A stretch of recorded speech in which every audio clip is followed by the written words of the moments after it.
Ça me fait plus de 40 ans de carrière militaire.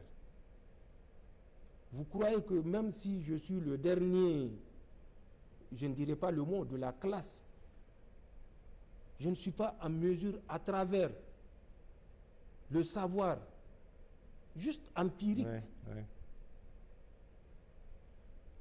de décider à partir d'analyses pertinentes, à plus forte raison que je ne suis pas seul, il y a des collaborateurs, bien sûr. Et dans tous les domaines d'expertise, que des individus qui, à longueur de journée, sont dans leur fada, pensent que nous sommes les méchants. Non. Il n'y a pas de traitement différencié entre la frontière du Bénin et la frontière du Nigeria. Je l'ai dit par rapport au Nigeria, les points de méfiance que nous avons vis-à-vis du Nigeria ou des autorités du Nigeria par rapport à des actes précis qui ont été posés, que je viens de vous citer, les mêmes reproches que nous faisons au Bénin. C'est tout. Il n'y a pas de traitement différencié. Mais je dis, tant que le Bénin continuera, ou Patrice Talon et ses collaborateurs continueront à jouer le jeu de l'Autriche, nous ne sommes pas prêts à jouer le jeu de l'Autriche. Parce que nous sommes dans le réel. Nous ne sommes pas dans le virtuel. C'est nos hommes qui tombent. C'est nos civils qui tombent. Et c'est nous qui passons des nuits d'insomnie par rapport à ce qui se passe, par rapport au sacrifice de nos hommes, qu'ils soient militaires ou civils. Et c'est ça qu'on voulait éviter au Bénin, et c'est ça qui est malheureusement arrivé au Bénin, où c'est près de 70 militaires qui ont été massacrés. Tout simplement pour mettre en place du matériel au profit des auxiliaires de cette guerre-là. Voilà ce qui se passe. Et voilà la réalité. Et voilà l'objet qui fait que nous sommes considérés comme étant la bête noire, les empêcheurs de tourner en rond. Ça n'a rien à voir avec l'état d'empêcheur de tourner en rond. Nous ne voulons pas justement tourner en rond. C'est pourquoi nous agissons de cette façon. D'accord. Monsieur le Président, au regard de tout ce que vous avez développé depuis quelques minutes au cours de cet entretien, il s'agit ainsi véritablement d'un acharnement de la France et de ses complices contre le Niger et ses institutions. J'ai alors à ce niveau 3 petites questions. Premièrement, quelles sont les raisons de cet acharnement et de leur volonté irréductible de nous déstabiliser, alors que l'on peut penser, après tout ce qui s'est passé depuis le 26 juillet, qu'ils ont bien compris la leçon et que l'on peut aller de l'avant? Deuxièmement, Monsieur le Président, avons-nous, en ce qui nous concerne le Niger et la Confédération AES en général, une réponse et une stratégie commune pour y faire face? Et enfin, troisièmement, quel doit être dans cette stratégie le rôle de nos populations en termes de mobilisation, de sensibilisation et d'engagement patriotique, sachant par ailleurs que certains de nos compatriotes se plaignent souvent des difficultés dans leurs relations avec les autorités administratives qui ne prennent pas en compte avec la diligence requise les informations qu'ils leur donnent. Exemple fréquent, souvent ils contactent l'administrateur délégué qui demande de contacter le gouverneur ou le préfet et vice-versa. Monsieur le Président. Vous me faites sourire. Parce que quand j'entends les dernières conclusions, je vois un profane qui parle d'un domaine vraiment pour lequel il est totalement profane. D'accord. L'acharnement de la France, pour reprendre vos mots, et qui sont justes, tire son essence des facteurs culturels, civilisationnels et historiques. Cette même France, rappelez-vous, c'est la même France qui a comme maître tacticien hors pair Napoléon. Le même Napoléon, c'est ça, qui avait dit que le mot, je n'aime pas l'utiliser, mais l'africain, lui, ce n'est pas le mot qu'il a utilisé. Mais c'est un mot que je ne prononcerai jamais. Il dit, ne connaît pas la liberté. Donc, il faut lui servir toujours le repas de l'asservissement, de l'esclavage, du mépris et de la domination. Ça, c'est encore des mots allégés par rapport à ce qu'il a fait ou il a dit. C'est le même Napoléon, déjà vers 1796, va envoyer des navires pour soumettre Haïti. Nous savons comment ça s'est terminé. Le mépris avec lequel ils ont abordé le peuple haïtien a été honteusement révélé parce que le peuple haïtien avait mis en déroute et capturé plusieurs dizaines de navires français transportant des hommes pourtant aguerris contre des populations de fois désarmées.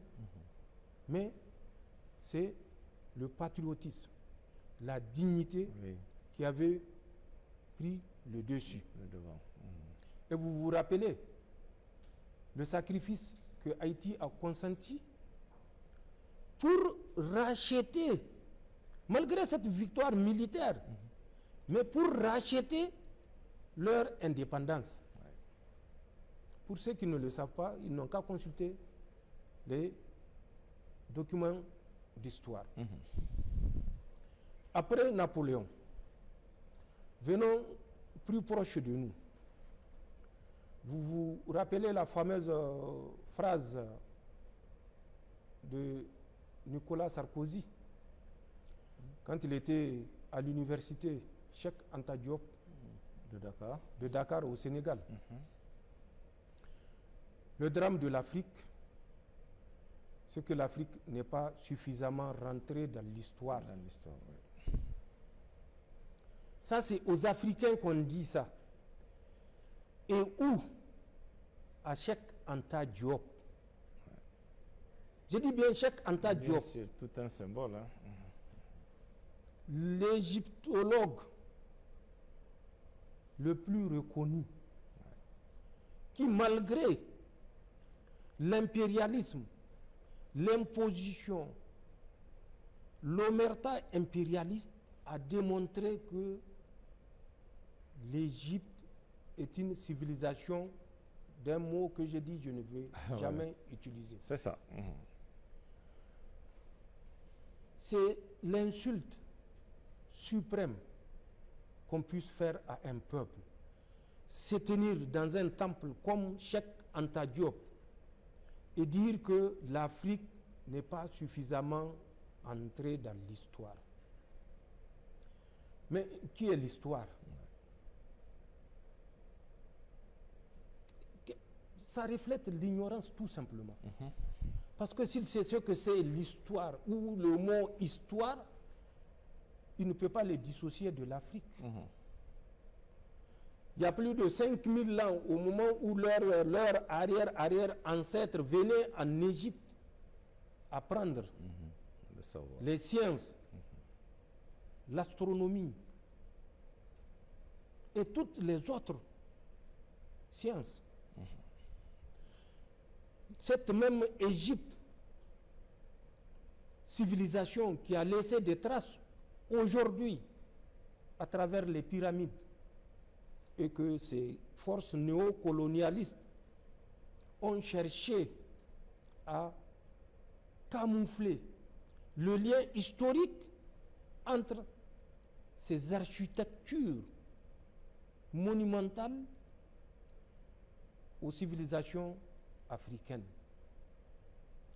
C'est dans ce même temple que Sarkozy va dire que l'Afrique n'est pas suffisamment rentrée dans l'histoire.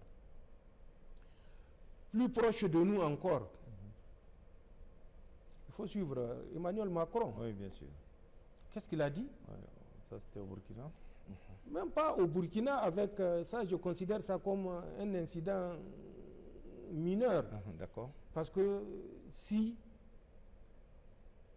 Marc Kaboré ne l'avait pas reçu, avec tous les égards, il n'aurait pas pu dire à Marc que c'est lui l'électricien en s'adressant devant des étudiants burkinabés et qui ont malheureusement applaudi. Pour vous dire de ce qui se passe en Afrique. Je parlerai plutôt d'un autre qui est d'actualité, Emmanuel Macron. Quand il était parti, toujours à Bruxelles, par rapport à la demande de conciliation, où il avait dit « Ne vous mêlez pas de ce qui se passe entre la colonie nigérienne et la France. Le Niger nous appartient. Nous sommes seuls à décider de la solution. » C'est pourquoi je dis c'est civilisationnel. C'est culturel. Encore en 2023, décembre, un autre brillant Français a dit, je cite, « C'est le petit stupide ». J'ai dit, je répète, hein, c'est le petit stupide d'Emmanuel Macron qui a ouvert les yeux aux Africains. Petit stupide, Emmanuel Macron qui a ouvert les yeux aux Africains. Si jamais nous perdons ces colonies, nos fils, nos petits-fils iront en Afrique chercher leur subsistance. La migration va changer de direction. L'Union européenne, à côté de la France, doit faire en sorte que cette vision africaine échoue. C'est ce qu'il dit. Et elle va plus loin. Cette vision, nouvelle vision des Africains de l'AES doit échouer. Le Niger, le Mali, le Burkina, s'ils réussissent, d'autres suivront. Il faut que Emmanuel Macron parte, ça je suis d'accord avec lui, même si c'est avec regret. Il faut que Emmanuel Macron parte où la France en souffrira. L'Afrique n'a pas d'histoire. La même chose que Sarkozy avait annoncé. Tout à fait. L'Afrique n'a pas d'histoire et en conséquence, ça c'est sa conclusion, l'Afrique ne peut pas dominer le monde. Mais l'Afrique n'a pas besoin de la permission de quelqu'un pour dominer le monde, puisqu'elle l'a déjà dominé à un certain moment où ce monde duquel il se réclame n'avait aucune existence humaine ou organisationnelle. Je ferme la parenthèse. Et c'est pourquoi je dis, tout ce qui se passe, cet acharnement pour la France et le fait que nos pays ne méritent aucun égard. Nos pays doivent rester les colonies qu'on exploite à volonté. Et c'est ce qui me ramène vers nos ressources naturelles qui sont un autre point. En plus du mépris affiché, il y a ces ressources naturelles qui sont la base de l'acharnement français. Parce que les Français l'ont compris avant le Nigérien, à commencer par l'uranium, exploité depuis plus de 50 ans, depuis 68. L'uranium a fait la prospérité de la France. Les Français l'ont compris. Mais l'uranium a fait la misère et la mort des Nigériens. Ouais. Ça, malheureusement, les Nigériens ne l'ont pas compris. Toutes nos ressources, qu'elles soient sur le territoire national nigérien, qu'elles soient dans le sous-sol burkinabé ou malien, sont l'objet de cet acharnement en deuxième point que l'on observe non seulement de la part de la France, mais également de toutes ces puissances occidentales qui forment bloc derrière la France, malgré vraiment cette évidence qui est là, que ce qui se passe n'a rien à voir avec l'humain, ça n'a rien à voir avec la volonté de la France à défendre le droit ou la démocratie, d'ailleurs qui sont des données à géométrie variable qui évoluent en fonction du contexte et des intérêts de ces puissances. Donc, c'est ce qui fait que la France s'acharne contre nous. Et troisième explication, c'est la Confédération. Dans cette organisation que nous avons créée, trois piliers ont été retenus comme étant des piliers impérativement communs à nos trois États. La défense, la diplomatie et le développement. La défense, nous avons abordé la force unifiée. Avant même que cette force unifiée soit créée, je l'ai expliqué que nous menions des opérations soit avec le Burkina ou avec le Mali, et le Mali également avec le Burkina. Mais sur le plan de la diplomatie, nous avons décidé que tout ce que nous allons faire et toute décision que nous allons prendre doit faire l'objet d'une concertation entre nos trois États, entre les États de l'espace confédéral. Le développement qui est le troisième pilier, vous l'avez suivi récemment avec la création de la Banque d'investissement et de développement, donc la Banque confédérale d'investissement et de développement.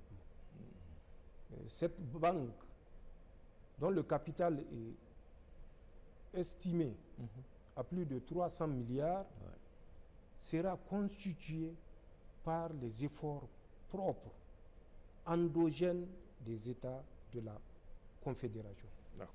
Donc, c'est pour vous dire que, et sur le plan défense, sécurité, et sur le plan diplomatie, et sur le plan développement, les États de la Confédération s'activent et c'est une réalité.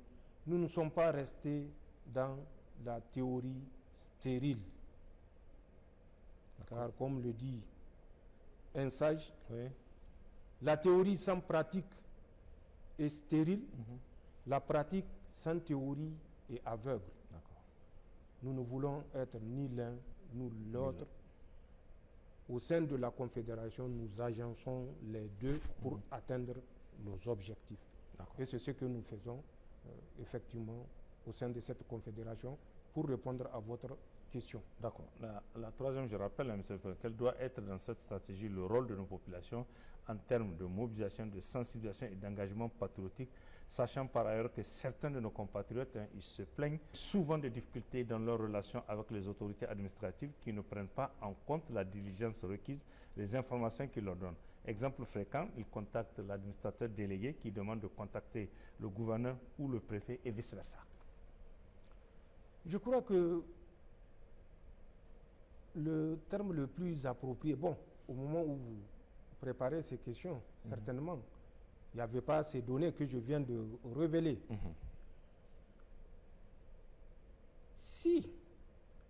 les compatriotes justement qui se plaignent, Oui. mais moi que je dirais, qui désormais se plaignaient, ont suivi ce que moi je dis. D'accord.